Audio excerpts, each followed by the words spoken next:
lot to get through today, so we're going to dive right in. So hello everyone joining, really nice to see you. Thank you for making time on a Friday lunchtime for this Ask Me Anything session, which I believe the third in our series here on Flock. So my name is Hannah. I'm the head of marketing here at Birdie. At Birdie, many of you may know, we are the team behind Flock, providing technology for home care providers up and down the country. So really pleased to see some of you here. I know that some of you are Birdie users, so welcome to all of you.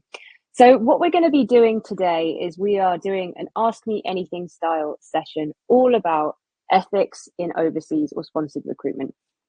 We've got a whole bunch of questions here in front of us, but as a bit of housekeeping, I would love to tell you that you can add your own questions as we go. You've got a chat panel that should be on the right-hand side of your screens. So please add in your questions as Rachel and I are talking. We'll pick up as many as possible.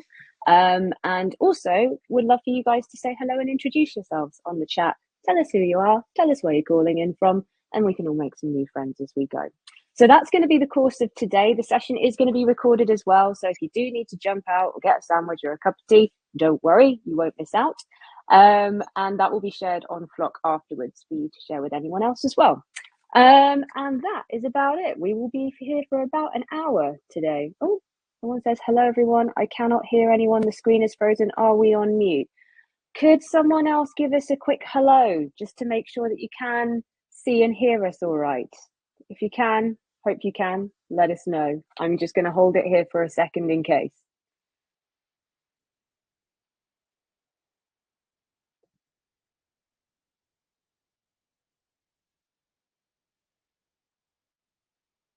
All right.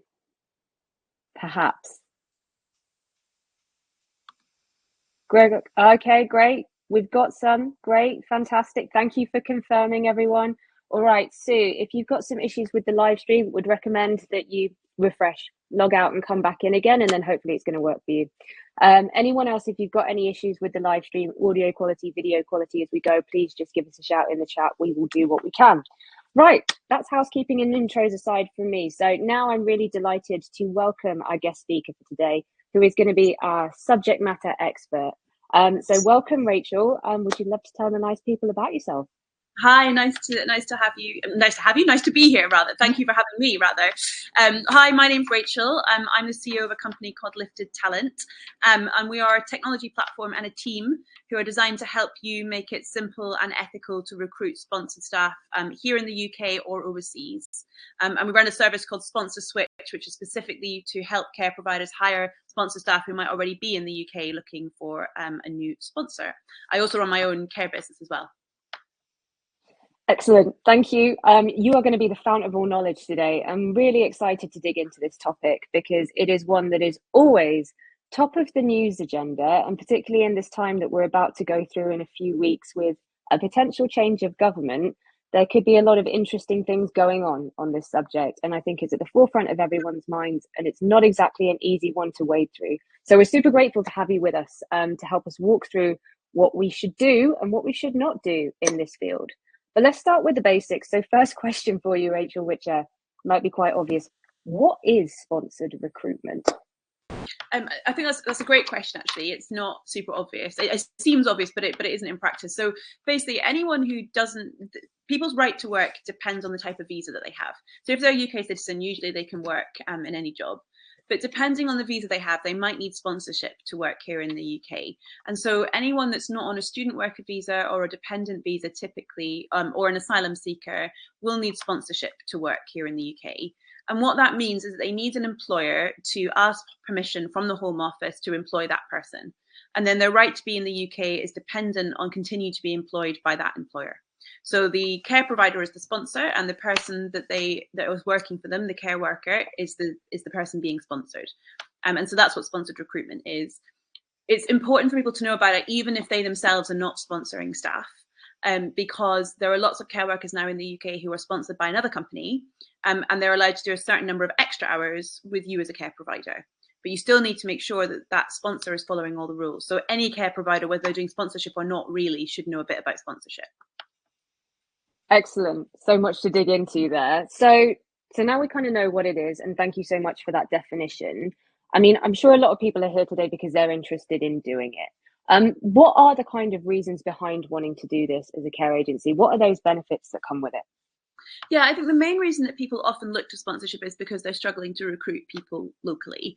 And it might be not that they're struggling to recruit anyone, but they might be struggling to recruit people who can work specific hours. So for example, um, uh, we might have people who are in a position where they can only recruit staff who can work 10 till 2 in the day, and they might struggle to work in the afternoons. So they might struggle to work early in the mornings or later in the afternoons. And one of the great things about sponsored staff is that typically they're very keen to work as many hours as they possibly can, because often the motivation is to be able to send money back home to their family members. And so that's one of the key benefits, is finding staff that can work those hours. But I would say that there's actually other benefits that people aren't aware of. For example, sponsored staff typically have a retention rate which is 5 times the national average. So that means they're going to stay with you 5 times as long as UK members of staff do. And also on average, they will work double the number of hours as UK members of staff do as well. And what that means is, if you're looking at the financial benefit to your business, over 5 years, sponsored staff will typically earn twice as much profit as UK members of staff will. So there's a clear financial benefit to it as well. And the third real benefit is that a lot of the people that are coming to the UK to be sponsored, who are already here, have really extensive skills and experience that might be really hard to find in the UK employment market. And so it can be a really great source of new care managers, care coordinators, real talent for your organisation. And typically when they have sponsorship, they need to work for 5 years for that care provider, and then they have the right to stay in the UK forever. And so as a result of that, you have quite a long period of time with that care worker to help upskill them, build their abilities, and make sure that there's someone that can actually help you build your organization. So I think those are some of the key benefits of sponsorship. Really interesting. So it's a play that is not just necessarily about recruitment and building new pipeline, but also from a retention perspective, shoring up that full circle of making sure that you've got a workforce that's really stable, not just fuller, but stable. So that kind of brings us on to the next question of, it sounds great. From what you're saying, all of these amazing stats sounds fantastic. I guess, is it for everyone? Like, how do you know when your business is in a good place to do it, or alternatively when the time isn't right to try and do this? Well, I think that's a really good question. I think it's really important that businesses think about this. There's 2 main things I would say are really important. The first is, it's important that you have enough work for staff. So if you run a care home, that's probably less of a problem. But in the home care context, often our hours available of care really fluctuate, and every sponsored worker has to have a guaranteed number of hours. It depends on what rate you pay them, exactly what those hours are, but a typical rule of thumb is 37.5 hours a week. So it's really important to make sure that someone has enough work to be given, and that you can afford to pay the minimum wage for sponsored staff, which is £11.90 an hour, so a bit higher than minimum wage. And when you think about that number, think about it also in terms of the number of days someone would have to work. So what you don't want is someone having to work 7 days to get those 37.5 hours. So make sure that you can give them the work they need. That's the first important thing. The second important thing I would say is really important is making sure that you understand and are on top of your current right to work checks. So every member of staff that you hire, whether or not they're a UK citizen or an overseas citizen, has to have a right to work check. And when you get a sponsorship license, when the Home Office come to inspect you, they can also look at your UK staff's right to work checks. And so making sure that you have got those in a really good place and you understand those rules, I think is a good, those are 2 important things I would say that you need to make sure you're ready to do before you can get started. And you can get help with that. So we do a lot of work actually helping care providers improve the quality of their right to work checks when we start working with them. So you can get support with improving the quality of your right to work checks. But I think those are 2 things that are important. So, I mean, from that, could we infer that, is this something that like you see smaller businesses doing as well as larger, more mature care agencies? Is it something that generally only comes once you've established a base, or can you kind of do this early on in your journey as a business if you've got those things in place?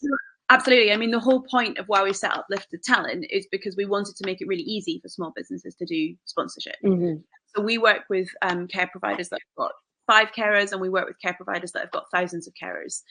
Anyone of any size can do sponsorship, and often, particularly for smaller organisations, it's really helpful, because what it means is you can cover a lot of hours with less staff, and you can get the continuity of staff that is really hard to manage as a small business. If staff are coming and going, that's quite difficult. Whereas once you get to be a bigger company, staff come and go all the time. It's not that big a deal. And so I think sponsorship is something that companies of any size can do and should do. As soon as you get your CQC registration, you can apply for a sponsorship license. Really cool. Really exciting. So speaking of sponsorship licenses, and that's kind of like the next step in questions, how does one get one? Sure. So you need to apply on the Home Office website, and then you need to send them lots of extra information. And then they will probably come back and ask for extra information that you didn't know they wanted in the first place, and you need to send them that information. Usually they want to see proof that you have hours for those staff. So remember I was saying you need to pay them a certain amount. You need to be able to show that you've got work for them. And that's quite difficult to do because they won't accept evidence that you're on a council framework. You need to actually have contracts for the clients that you're looking after right now. So that's important. And then in terms of filling in that form, you can fill it in yourself, or you can ask a lawyer to fill it in. They'll probably charge you a few £1,000s. Everyone that we work with, we do it for them for free. It's included in our service. And then you need to pay the Home Office their fees. So a small sponsorship license for a small business is £536. So that's a business that's making less than £10 million in revenue a year. And then typically you have to wait 6 weeks if you don't do a priority application, or if you pay another £500, you'll get it back in 10 days. So that's how you get a sponsorship license. Fill in a form, send lots of information. Yeah.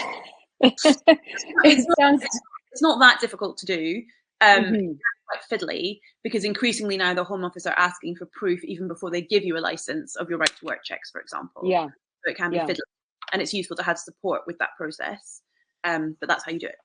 And then once you've got it used to expire after 4 years, but now I think they never expire. They expire after 10 years. I'm trying to remember. But yeah, they have to renew them. So it sounds like it's one of those things that could be very simple and straightforward if you've got your documentation and all of your records in order. But if you don't have your documentation and records in order, it could be kind of a Machiavellian nightmare. Maybe. I think the thing that people find frustrating sometimes is when you apply for a license, you ask for permission to sponsor a certain number of people. And if you don't know what information to give them and how to phrase the request, sometimes they'll give you the license, but they say, well, you haven't actually got any ability to sponsor people. Because there's two steps in sponsorship. You need to get a license, and then each individual person that you sponsor needs a certificate of sponsorship. And so you have to apply on kind of 2 levels. And so I think that's what people sometimes find a bit frustrating. Interesting. Okay, so there's 2 steps to it. One that is the kind of main piece to get yourself going, and then with each person that you're looking to sponsor, there's that kind of process unto itself. When it comes to kind of getting a license in the first place, what are the most common mistakes that you tend to see that we should be looking out to avoid? In terms of getting a license?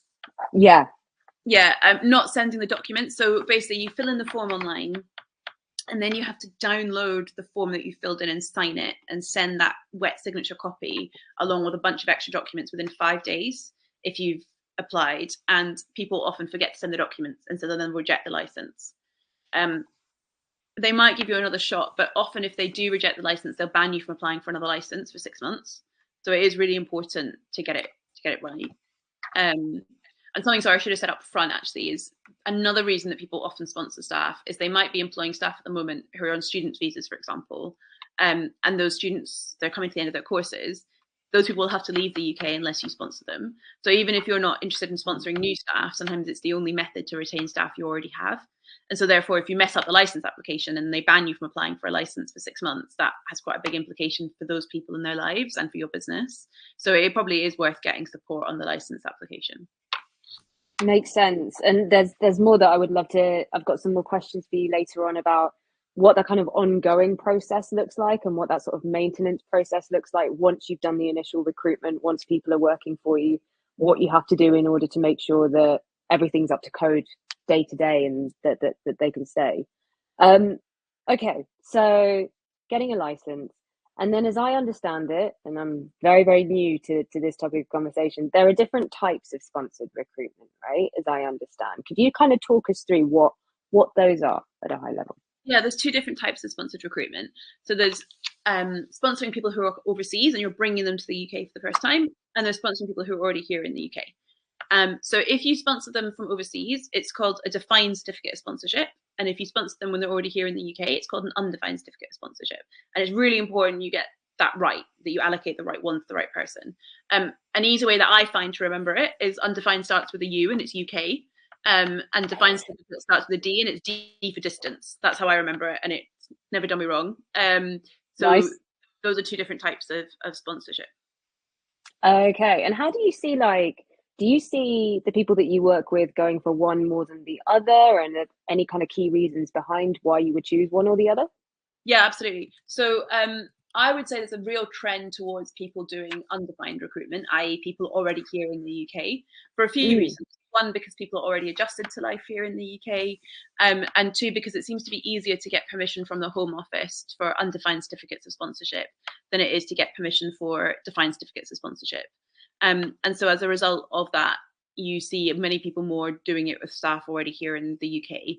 And that's why Hmm. we launched Sponsor Switch. So Sponsor Switch is Right. specifically to help people hire staff who are already here in Britain. And often what we'll do is we'll find staff who've been brought to the UK, not been given enough hours, and then relocate them to where that care provider is and help them find a house and everything else to make sure that they're able to work there. Cool. Which leads us on to another question of, let's say you've decided to make the decision that you've got your license, you've decided what you want to do, whether it's defined or undefined. How do you then go about finding people to recruit and sponsor through this? I mean, obviously the world is quite literally your oyster when it comes to this. So where to go to next to find the right people? Yeah, and it can be really overwhelming. So when we first started Lifted Talent, we built a little chatbot basically, and people could apply for jobs through the chatbot on WhatsApp. And we had 17,000 applications within the first 2 weeks. And we didn't, before we had the chatbot, I was the human chatbot and they all had my phone number and it was unbelievably overwhelming. So don't do that, would be the first thing I'd say. I So if you put an ad on Indeed at the moment, you'll know that you'll get inundated with sponsored applications. Hmm. What we do at Lifted is we have a platform, and basically any application that a care provider gets, they just push to our platform, and we then put them through a series of screening questions. So, for example, we'll work out how long they've had a driving license for, whether they have children that they have adequate childcare for, because bringing people to the UK who don't have adequate childcare is not kind, because there's no one here to look after those kids, Right. and they won't be able to work. So there's lots of different screening criteria that we would use. I guess my advice would be, if you're not using a technology platform, my genuine thought on that is it is really hard to do kind of by eye, because without any Mm. technology, you get thousands of applications. So that's why I do think, working with ourselves or with someone similar could be helpful. If you do want to do it without technology, then I think what you probably need to do is basically have a series of quite specific screening questions. So things I would be looking out for are, if you need to recruit staff who've driven, make sure they've driven to quite a number of years in their home country. Don't hire anyone Hmm. whose driving license was done the month before they've applied for the job, because they're not going to be confident on UK roads. And also, sadly, in some countries, it is possible to buy a driving license without having done a Right. test. I would also be really careful about children. So less so now, because obviously the rules have changed, but there was a lot of people bringing children over here and then there was no childcare for them. And those people then couldn't work the hours they needed. It's a terrible situation for the families. So think about that. Mm. Finances, don't bring anyone to Britain who's got no money at all in their pocket, because if they get here and it doesn't work out with you or whatever happens, or they get sick or something, they've got nothing to fall back on because they're not entitled to public benefits here in the UK. Yeah. So that's the third thing. Other things I would think about as well are, is this person's English language skills good enough? Do they actually have care experience in their home country? The home care market as it exists in the UK doesn't really exist in other countries in the same way. So they're not going to have had the same kind of domiciliary care experience that they might have had, that you'd be looking for. But they will often have worked in hospitals, for example. Quite a lot of people will have done voluntary work, but not professional work. So really dive into that background and understand the differences. So those are some of the things I would say. You can go to an agent, like a recruitment company. At Lifted, we don't work with any agents, and we advise everyone not to, because there is so much potential for exploitation, and that's where a lot of the exploitation has happened. Is people paying a kind of middleman to get them a job, and it's unlawful for anyone here in the UK to charge money to somebody overseas to get them a job here in Britain, but it does happen. So you can speak to agents, but if you were going to speak to an agent, I would suggest going to like a university. So we work with a nursing university in Sri Lanka, for example, and they will supply candidates to us free of charge if we're looking for Sri Lankan nurses, for example. So I would just think quite carefully about who you choose to work with. Absolutely. I mean, on that last one, I think I've personally heard horror stories about somebody in good faith working with a middleman or working with an agent, only to find that they've been a really bad actor, and then both employer and employee are being exploited at the same time. So really, really good advice to kind of go with a university or the kind of like reputable institution. It sounds like Yeah, exactly. makes total sense. I'm just going to jump to the chat really quickly because we've got a question here from Gregors. Hi, Gregors. About basically like going back to your original point around what it requires in order to get sponsorship licensing in terms of proving that you have enough hours and have enough work, and that for if you've got a contract with a local authority and you've got an agreement there is hopefully relatively straightforward to do. But if your business is largely on private payers, presumably much more difficult to do. So if your market is much more in terms of private clients, how can you go about proving that you've got enough work? Yeah, so I should say up front, I should have said at the beginning of the call, I'm not an immigration lawyer, right? So I can give general thoughts, but I can't give specific immigration advice. I mean, Gregor knows that, but just to kind of say it. So in terms of private hours, what I do is I go back 2 to 3 months, find the private contracts that you've had signed and submit them. And those are not the contracts that the staff that you're hiring would necessarily work, although they could be. But what they do is they evidence that recently you've taken on a significant volume of work, and make sure that the hours in those contracts adds up to more than the number of hours that you've requested in causes. So, for example, if you've requested 10 certificates of sponsorship, by and large, you need to show you've got 37.5 hours for each of them. So that's 375 hours. Make sure that you're submitting private contracts that show at least 40 hours. And that has always worked for me. Make sure they're signed, and make sure they're dated probably in the last 2-3 months. And that I've never had that be turned down in terms of getting certificates of sponsorship. I hope that's helpful. Cool. Thank you for that. Officially non-legal, but very helpful advice. Cool. So I think burning question behind all of this when we're thinking about that process, before we start talking about what happens when somebody actually is employed, is like how much should all of this process cost, really? If someone's thinking about getting involved in it, what kind of expenses should they be looking to set aside? Yeah, so I think it depends on how you do it. So I'll tell you generally down, then I'll tell you how it was done through Lifted because it does differ. So if you do it generally, you need to apply for the license. That's £536. And then if you want priority on the £500, and I'm going to answer these questions as if they're small businesses, so businesses less than 10 million in revenue, because most care providers are. If they're more, Sure, yeah. very different. You then need to, if you're sponsoring somebody who's not on a student visa, you need to pay the immigration skills charge and the home office cause fee. Typically, we would do that we advise doing that for 3 years, and that's £1,391 upfront. You pay it on day one. Then obviously you've got your normal onboarding costs like your DBSs and everything like that, and then you need to think about the staff time. So, for example, finding them a house, pastorally supporting them. If you haven't supported them to find a house, then sometimes people will end up coming to you for a loan. So there's those costs involved. You might need the cost of helping them find a car. So there's lots of different costs that you could take on. If you do through Lifted, then we've basically done a model where we pay all those costs for you. So we take away all those upfront costs and you pay us a small monthly fee per person that you hire, and you stop paying that if they stop working for you. And we've done that because we really wanted to make it more accessible for smaller businesses to hire great staff, because you kind of end up in a chicken and egg situation where you can't take on more work if you haven't got staff. But if you don't take on more work, you haven't got enough money to be able to sponsor those staff in the first place. So that's how we've set up that model. There are a few questions in the chat, actually. I wonder if I should answer them.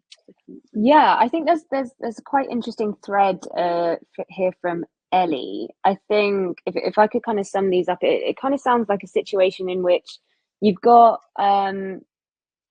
people who are sponsored workers who are not getting their full hours. Or maybe if you're in a situation where you do have somebody who's sponsored, but you can't give them their full hours anymore because of maybe changes in the business. What can you do in that sort of situation? What should you do? So I guess the first question I would have, and sorry, Ellie, it feels weird talking to you and I can't see you. The first question I would have, Ellie, is you say you can't sponsor them, but I would be interested why. If it's because you don't have a sponsorship license, then that's very fixable. Or if it's because the business has made a decision not to sponsor, it'd be interesting to understand like what underpins that and whether those things are overcomable. Because if they're already working for you on 20 hours, you are the best people to sponsor them. So that would be my first question. And I'll just wait and see maybe if you answer that one. If you really can't sponsor them and you thought about it, then probably the best thing to do is to send them to a website that will help them find a new sponsor. So I'm just putting our link down there. That's the only one that I know that focuses on people here in the UK.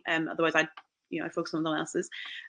They can apply to us. We don't have enough roles for everybody. Well, people often come and there's reasons we can't find them jobs. For example, they might not be able to drive, and that's quite an important one for most of our clients.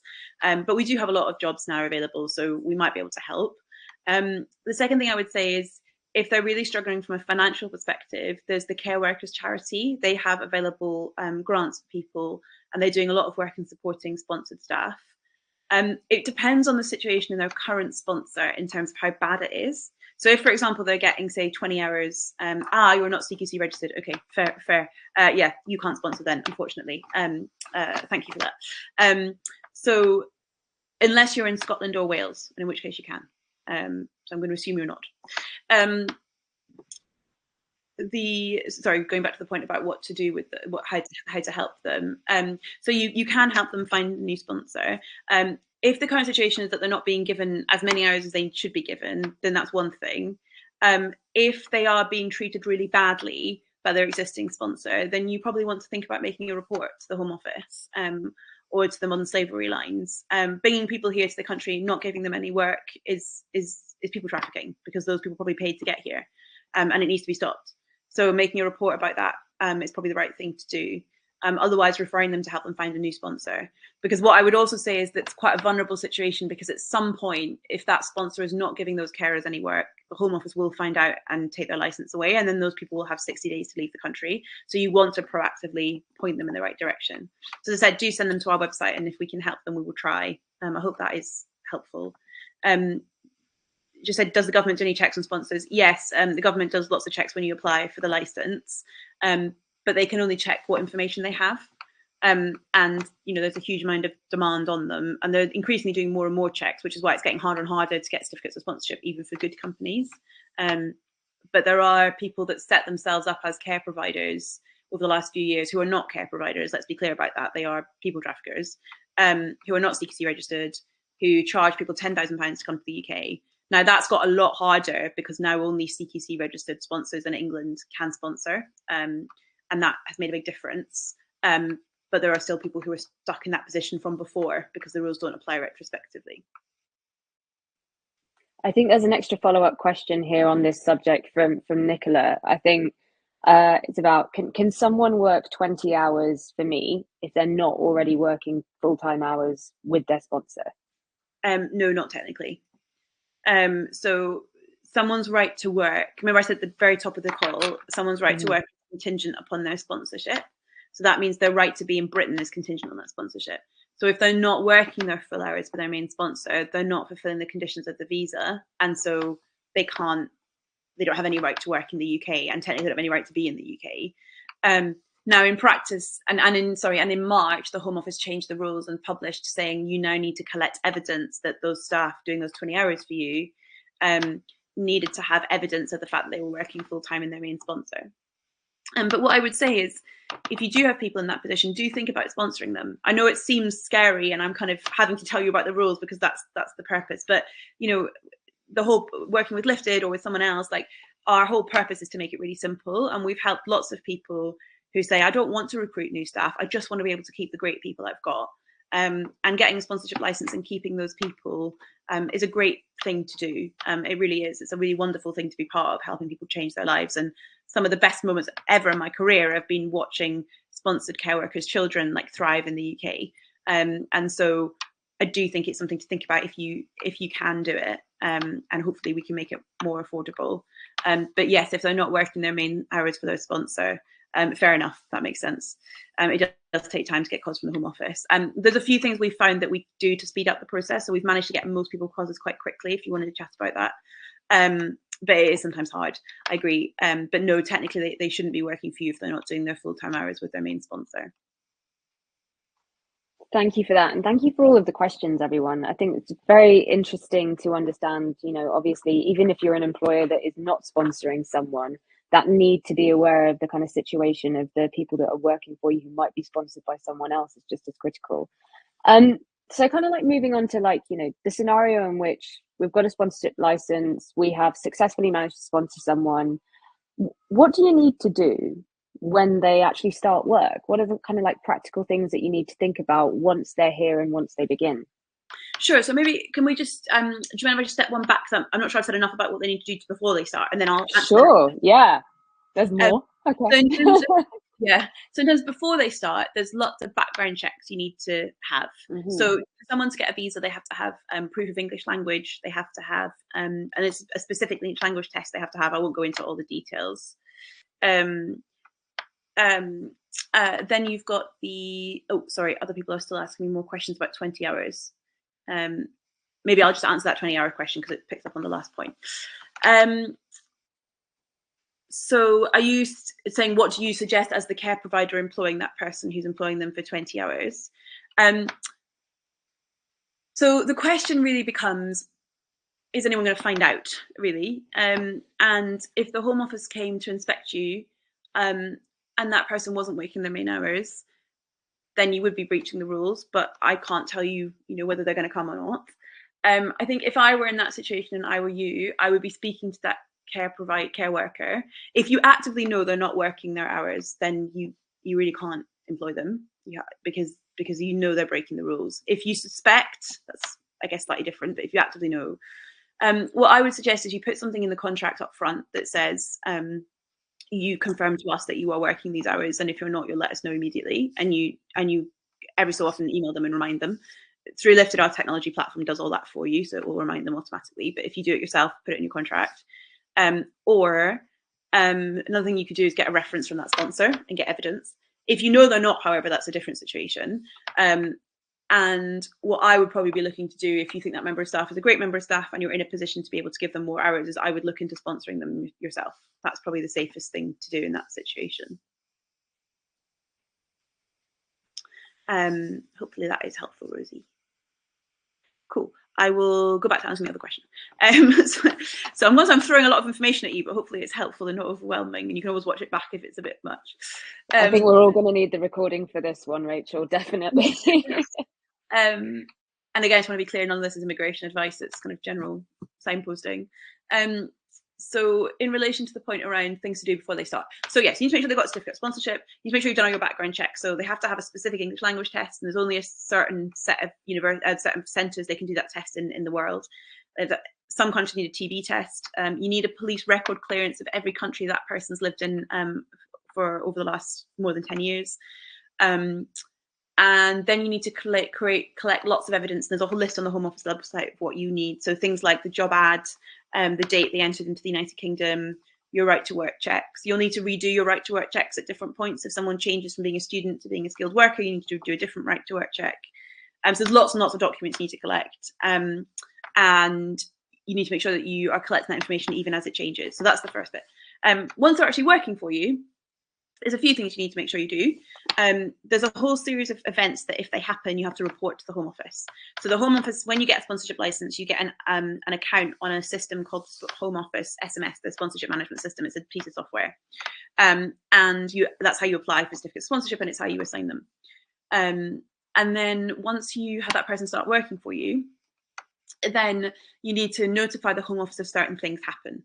So the most common things are the date they're going to start the job is delayed by more than 28 days on the date that you issued the certificate of sponsorship. The person is absent without leave for more than 10 days. The person takes more than 28 days of unpaid leave a year. There's a whole series of different things. I won't go through them all. And you have to notify the Home Office if those things happen. The other thing you need to make do, and it's hard to track that. Through Lifted, we track it for you in the platform, and it's automatic. It integrates with your rostering providers. But otherwise, you need to be keeping a spreadsheet, really, of that information if it's not already in your rostering system. And I guess that's why working with a care provider system like Birdie can be really helpful, right? Is that you're tracking those rostering hours as you go to make sure that people are meeting those requirements. You then need to make sure that you're meeting those minimum hours requirements. So making sure that they're delivering those 37.5 hours a week. and you need to be keeping a record of that so you can prove it, and their pay slips. You need to make sure you're keeping records of up-to-date contact information. So if the care worker changes their phone number or their address, you need to know that, and you need to remind them, they need to tell you. And that's because when the Home Office gives you a license, they're basically saying to you, we trust you to help make decisions about who gets to come into this country. And as a result, we're going to hold you to a higher standard in making sure that you can discharge that responsibility appropriately. And so you always need to know where your sponsored workers are. That's the main thing, because if you don't have contact details for them, they've not turned up to work, no one can find them, that's a problem. So that's why you need to keep that information. So that's all the kind of boring, well, not boring, important but serious rule stuff. And then on the practical side of things, there's loads of things. So making sure that those people feel welcome and supported, and making sure that other people in the organization like see the great bits of sponsorship.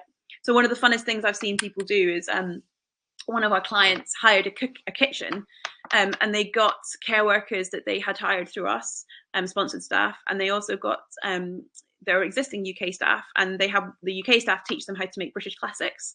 And we've now integrated that into our training. So everyone that we hire for other care providers will teach them how to make poached eggs and bacon sandwiches and all those things. But it shouldn't just go one way, it should go both ways, because British food is not always renowned for being the best. And food from India or Sri Lanka or Nigeria or Ghana can be much better. So having a day where everyone can share their food with each other can be a really nice way of making people feel like they appreciate what someone is bringing to the table. They're not just here because we need the workers. And I think instilling that attitude in your management staff is really important as well, because I've sometimes seen it where care providers are so desperate for staff, they've got so fed up, desperately phoning people on a Saturday and Sunday trying to get them to cover rotas, that when these sponsored staff arrive who are keen to work any hours, they'll just throw absolutely everything at them and forget that these are real people. And making them work from 6 o'clock to 11 o'clock is not okay. And treating them, as you want them to be treated is really important. And so I think that those are a couple of things that are important to think about once those members of staff get going. And then just enjoying it. They bring so much exciting new ways of thinking and ways of communicating. I've learned loads about how Nigerians in community, don't want to make exaggerations and stereotypes, but there are different countries communicate in different ways. And it's been really lovely learning how different countries do things and also what they've got to teach us. It sounds like a really kind of rewarding experience. And I think from what you're saying, it really underscores, the importance when you're employing someone, sponsored or not, of kind of looking after the whole person and taking care of their whole well-being. I'm interested to know on that front then, obviously someone's potentially making a huge transition, not just for themselves, but for their families, if they've got dependents coming with them. As an employer, like, how can you support that transition, like, realistically as a business? You're not responsible for every part of their well-being, but you still want to have a hand in making sure it's good. Is there a line there to draw, and what can you realistically do as a business? Yeah, it's a really hard question, isn't it? It's like, where does our responsibility stop and end? And that is why we set up Lift Talent. Is I was like, it is a really full-on job running a care business. I mean, way more full-on than anyone can ever imagine until you're there at like 5 o'clock on a Sunday and someone hasn't turned up for a shift and you've got somebody vulnerable who needs their care. So in that situation, it's really hard to then imagine taking on the job of someone else's well-being, bringing them to the UK. And so the whole idea behind Lifted Talent is we take all of that. So anyone that you hire through us, any pastoral issues, the line we divide is basically anything to do with care is on the care provider. Anything to do with pastoral support, housing, accommodation, training on life in the UK, car insurance, crashing their car, anything that's like practical life stuff comes to Lifted, and my team deal with it. And that's what we charge the monthly fee for, is we're dealing with all of that information. And we also have a benefits package, so everyone that we support gets money off their cost of living, they get free mental health treatment, they get free counselling sessions to help them adjust here in the UK. So that's how we do it. If you're a business doing it for the first time, I think I would say be careful not to build a sense of dependency where, because you've done everything for somebody, they come to think that that's the way things are done. And different cultures differ in the way that they'll say no. So people in the UK are much less willing to say no than people, for example, from Nigeria, is my experience. So I think you sometimes need to put clear boundaries down and be like, well, that is your responsibility. That's not our responsibility. And I think that So things like, for example, if somebody's brought their children here and they haven't put adequate childcare in place, it's not your job to solve that problem. It's your job to say to them, these places you could go and get help. But ultimately, they're grown ups, they've made their own decisions. So I think it is important to have that barrier, but it is hard. And as I said, that's why, and that's one of the most rewarding parts of my job, is getting to help people with those difficult things. Yeah, absolutely. Just a couple of quick questions that have come in on the chat. So Rosie, going back, so when applying for a license, will it always be on the basis of 37.5 hours of work per week? Okay, so the rules are you have to pay a care worker £23,200 or above. And you also have to make sure that you pay them at least £11.90 an hour. So it depends on how much you pay them. So if you pay them £11.90 an hour, then it's 37.5 hours a week is what is required to get to that annual salary. If you pay more, so say, for example, you paid £13 an hour, it's going to be less hours. But it's never going to be less than 30, really. There isn't actually a legal minimum. So, for example, say you paid someone £50,000 a year, they'd only have to work, say, 20 hours a week. But obviously, you're never going to do that as a care provider because it's not affordable. So that's why we say 37.5 hours is a good general rule of thumb. But if you know your pay rate, you can calculate what the number of hours is. Cool, thank you. So like I'm interested to explore the specifics on the ethics of sponsored recruitment. That's what we're here to talk about. I think we've heard a lot about what to do. I would love to kind of know, there's obviously a reason that your business exists, and it's probably because there's been some non-ethical recruitment out there. Can you tell us a little bit more about what bad looks like in this situation, as well as the good that you've seen? Yeah, of course. Yes, so bad looks like charging people things you shouldn't be charging them. And I would say there are two types of bad practice. There is ignorance and there is malice, to quote Black Beauty.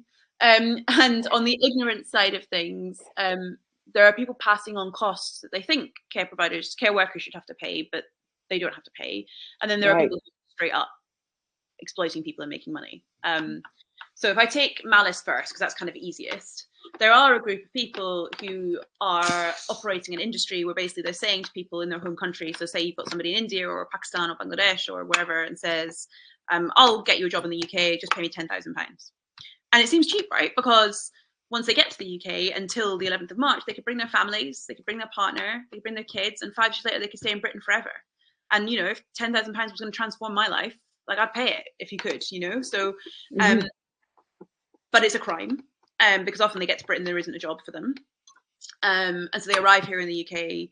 And the thing that makes it really malicious is that usually what has often happened is those people don't have £10,000, because they probably wouldn't want to move to Britain. So what they've typically done is taken out a loan in their home country. And that loan is often contingent upon the land that they own, and their family live on that land. So it is a really terrible situation. Or the other scenario I've seen is people they'll sell everything they own to pay the agent, and then they'll get to Britain and they'll have nothing. And they can't go back. There's no job in Britain. So, people say, well, go back home, but they can't go back home because there's nothing for them back there.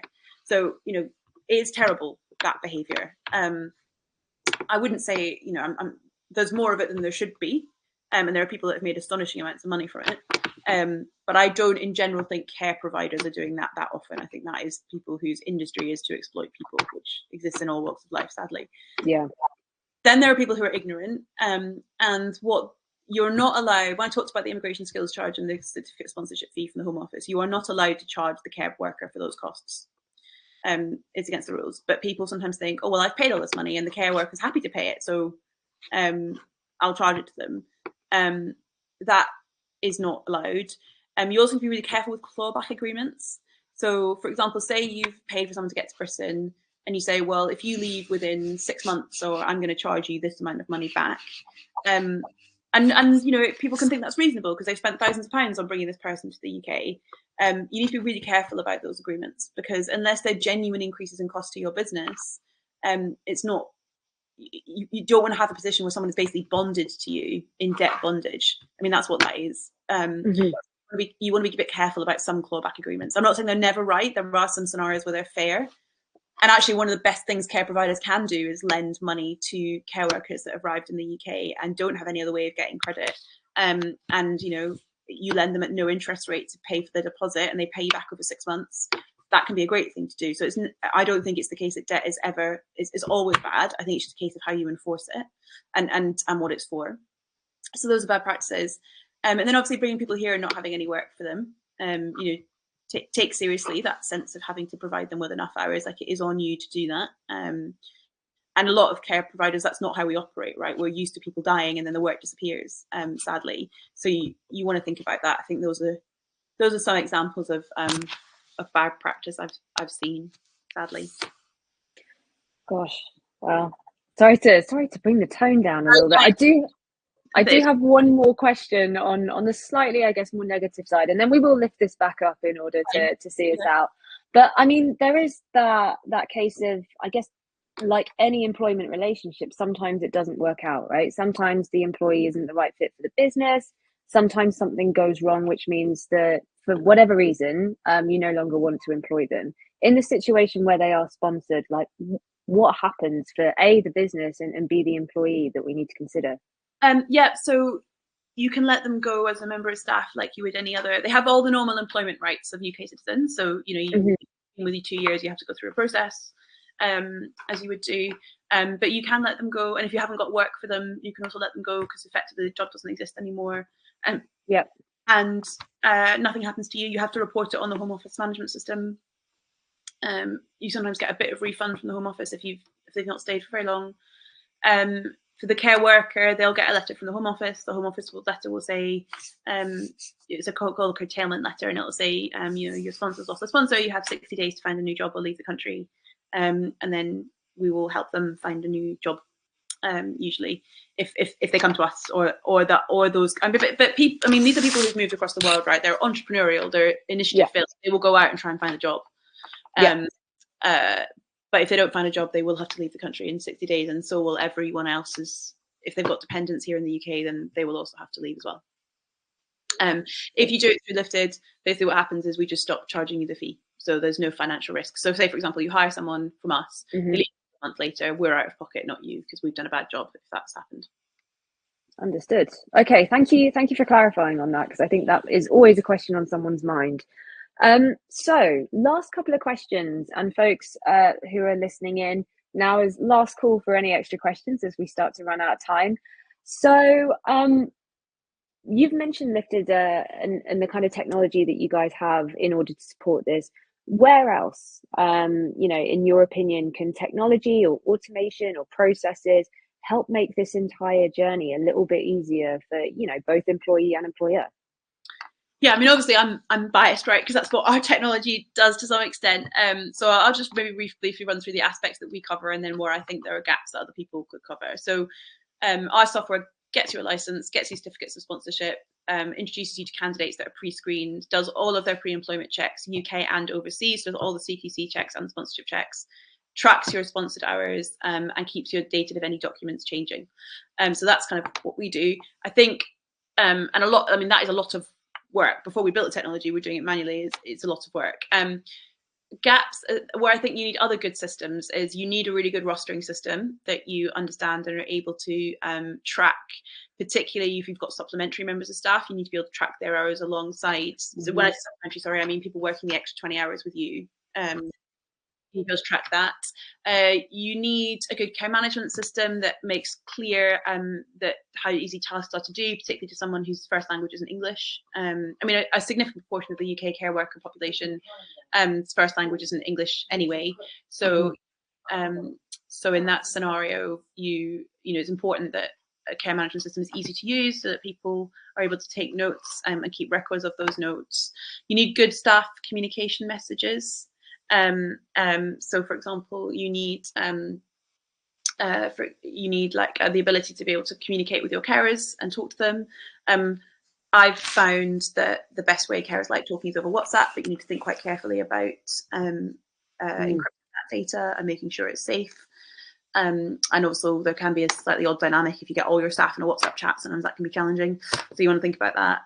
So those, I think, are some of the places where systems could make a difference. So a system like Birdie, for example, would help you because it's really easy to use. It makes clear the rostering system is quite simple for people as well. There's work, I think, around making care notes easier to take notes if you're a care worker. So I think those are some of the areas that systems work. I also think it's important to have systems that speak to each other. So one thing we're really careful about is making sure that if we need to send data between systems, it's easy for people to do that, because no one wants lots of different systems. So when we built our platform, we made a very concrete decision that you can also use it for all of your compliance for non-sponsored staff as well, because you don't want to have two different systems. Yeah, makes total sense.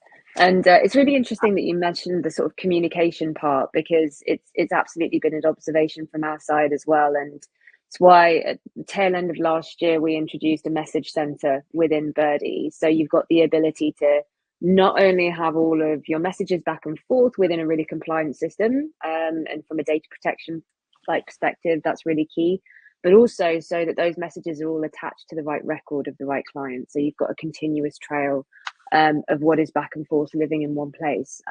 All of those really great points. Obviously, like, Birdie can do all of those things, and everyone expected me to say that. Cool, right. I think one last question from the chat, and then I've got one to close us off. So I think from Ellie. Thank you for your participation, by the way, Ellie. We love that. Are there any fines for sponsors who don't comply and give the required hours? It depends. So I mean, the Home Office will come along and inspect you and take your license away. That's so they'll inspect you if they think you're not doing things properly. They'll suspend the license. If they really think you're not doing properly, they'll take the license away. That has a huge impact for that business. That's the first thing. There are a whole series of immigration offences, so you can find yourself prosecuted depending on what happens. I think it is. I mean, this is where I really feel like I'm not a lawyer and I shouldn't give an opinion, but I think it's unlikely that not having enough hours is a reason to be prosecuted. There are fines for illegal working. So as you'll know, anyone that is found to be working illegally is, and you didn't do the right to work checks properly, is liable for a £60,000 fine per person. And that's why it's really important that the right to work checks are accurate. These fines are a way of making money. And so, there is incentives to implement them to some extent. So you want to make sure that you're doing that properly. Whether or not there are fines in addition to losing your license, I actually don't know. But I know there's lots of different enforcement actions that can happen. So, people can. So when a license is lost, typically the local authority is told, which then has an impact on people's ability to win contracts. There's lots of different things that happen. I think more broadly, your point, Ellie, like what is enough being done from your questions. It seems like that's kind of the question: is like, is enough being done to crack down on poor practice sponsors? I think it depends really on the so is enough being done? I think the Home Office is trying to do a lot. I'm not sure they're doing all the right things. So I think they've kind of put in place all these rules, which have made it much harder for ethical sponsors to get certificates of sponsorship. But there are much smarter ways of doing that. They could look at shared data, for example, and make better decisions. I think there is a lot being done in this space. I think where there's not enough support is on supporting those care workers that have been displaced. The government has just announced actually a £16 million fund that is going ahead despite the election to support displaced care workers. So let's see what will happen with them. But I'm also very conscious that I think sponsorship is a brilliant thing. I think the UK does not have enough excellent care workers, and we need great people to come to this country and make it greater, and deliver the care that people in this country desperately need. And I don't want to be in a scenario where those the stories of the minority of bad practice, which is terrible practice, don't get me wrong, takes away from what we really need in this sector, which is, it's been a real lifeline. If you talk to people now about recruitment, it's a completely different story to how it was a couple of years ago, and we're going to need that. So I think it's really important on that point as well. I'm a bit concerned. There's a couple of people here in the chat saying they've been hired by Lifted and not got a cause. That doesn't sound right, because we don't do that. So I know that people previously have tried to use Lifted as a scam. So I just want to make sure that those people are reaching out to me so I can look into that for them. So yeah, please reach out to me. I'll put my email in the chat so that anyone can contact me if they want to on that point. Absolutely. Thank you, Rachel. And can agree more. It's obviously such an important practice. And I think every solution that every political party is talking about for the kind of social care crisis that we're facing always starts with, what do we do about workforce? And so much of the question begins and ends there. So last question for you. We've gone through so much today, and thank you for all of your insights. There is so much to take away. It seems like there's such an exciting opportunity here, but also it's a complex journey to go through. So really last question is, if someone's deciding to embark on that kind of journey, where can they go for help? Where can they go for resources, whether they're beginning or halfway through, to make sure they're always doing the right thing? Okay, so obviously you can come to us and we will help you and do the thing for you. We're not free, unfortunately, so there's something to think about that. If you want other sources of support, the Home Care Association is a good source of support.